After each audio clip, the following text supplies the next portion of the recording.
This is realistic optimism. I'm Mark Tyson, an NIH neuroscientist.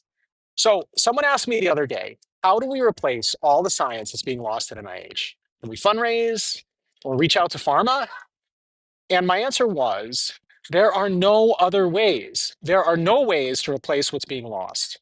Our only option right now is to defend NIH and NSF and public funding for biomedical science. That's our task. So why can't public funding for science be replaced? Two things. The first part is just about scale. I was listening to someone the other day from a science nonprofit who was talking about a fabulous program they had launched. Really amazing. A $2.5 million investment in a neuroscience center. And the science they were talking about is really amazing. It could lead to future groundbreaking cures for things like Alzheimer's.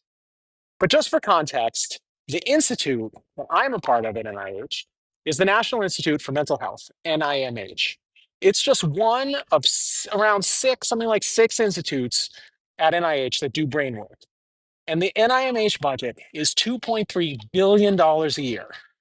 That's about 1,000 times more than, that's approximately 1,000 times bigger than this $2.5 million neuroscience center. And that means that the scale, it's an example of how the scale of public investment in science in the US is just enormous. So why doesn't the private sector step in? One reason is that basic science, the kind that NIH supports by funding universities in all 50 states, is what economists call a public good. And private markets do not support public goods. So, for example, when a cellular process is discovered that later allows a drug to be targeted to it. Oh, hold on a second. We're in the middle of soccer practice here. I'll get back to this. One sec. Goal! When a cellular process or neural process, let's say, is discovered that could later allow a drug to be targeted to it, scientists publish this fundamental discovery and other scientists build on it. That openness is a key part of scientific success in the whole scientific ecosystem and how scientists work together. Companies don't pay for that kind of early basic work that they can't own. Another big reason is just time horizon. An average real estate investment fund, for example, some kind of investment, lasts something like 5 years.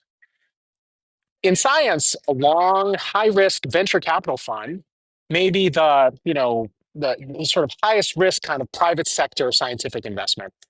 That shuts down after, venture capital funds shut down after like 10-ish, something like 10 years.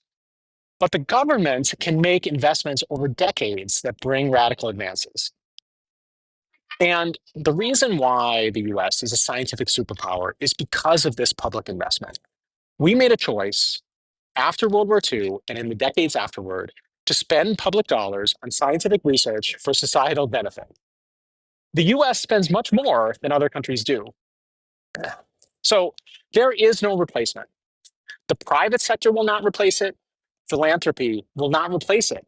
Right now, the choice is we either defend NIH and NSF and public funding for US science, or watch science, US science, and medical cures collapse and disappear.